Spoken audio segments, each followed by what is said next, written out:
make you a stronger, better person. Life is a trial. Every time you realize that. I was 18 years old when I got married. And this thing I'm sharing for the very first time on an international level. I was 18 years old when I got married. I belonged to a very conservative family, a Baloch family, where good daughters never say no to their parents. My father wanted me to get married. And all I said was, if that makes you happy, I'll say yes. And of course, it was never a happy marriage.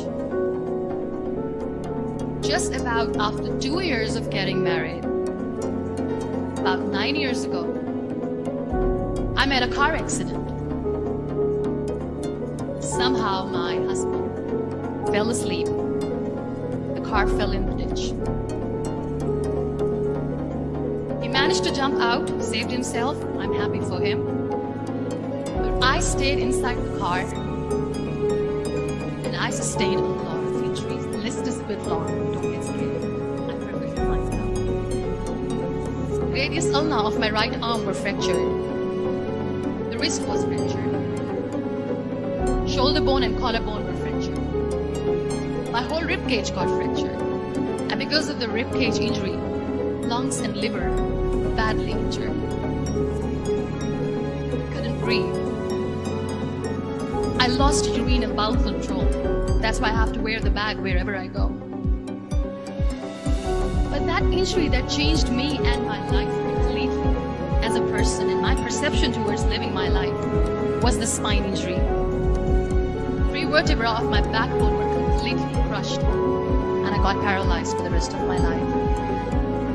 One day doctor came to me and he said, well, I heard that you wanted to be an artist, but you ended up being a housewife. I have bad news for you.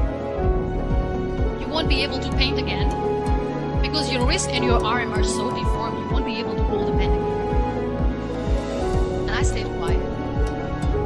Next day, doctor came to me and said, your spine injury is so bad, you won't be able to walk again.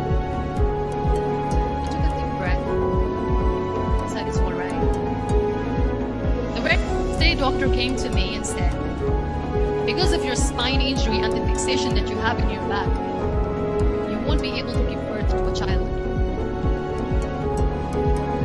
That day, I was devastated. I still remember, I asked my mother, why me?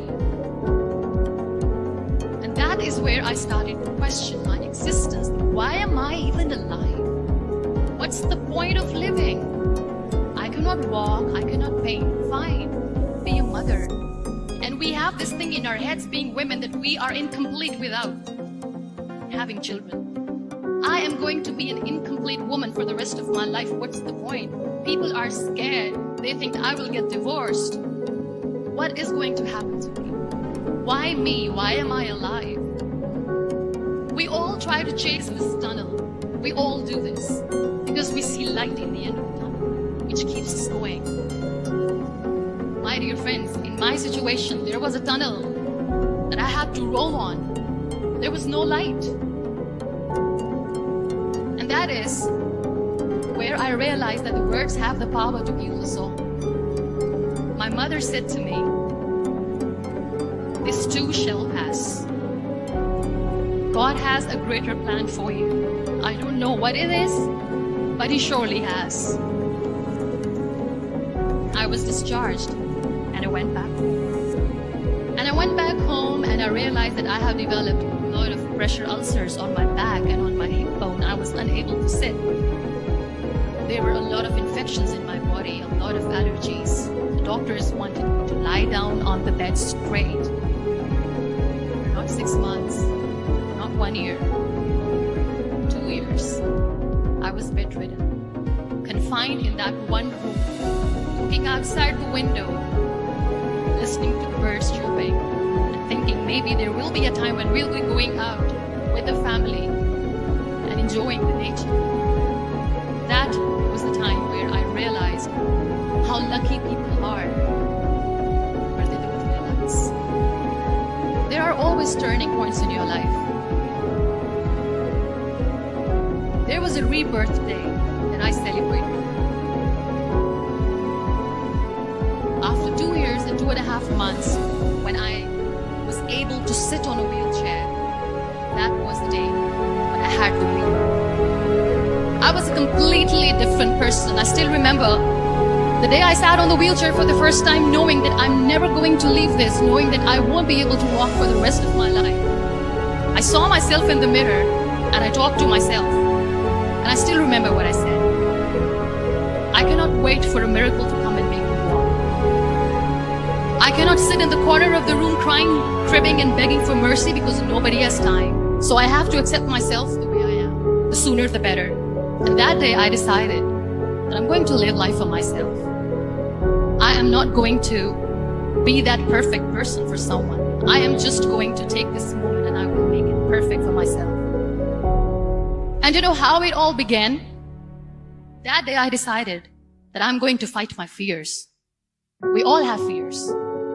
Fear of unknown, fear of known, fear of losing people, fear of losing health, money. We want to excel in career. We want to become famous. We want to get money. We are scared all the time. So I wrote down one by one all those fears. And I decided that I'm going to overcome these fears one at a time. You know, when you end up being on the wheelchair, what's the most painful thing? That's another fear that people on the wheelchair, or the people who are differently able, have in their hearts, but they never share. I'll share that with you. The lack of acceptance. People think that they will not be accepted by the people because we, in the world of perfect people, are imperfects. You all are thriving in your careers. You have bigger dreams and aspirations in life. Always remember one thing. On the road to success, there is always we, not me. Do not think that you alone can achieve things. No.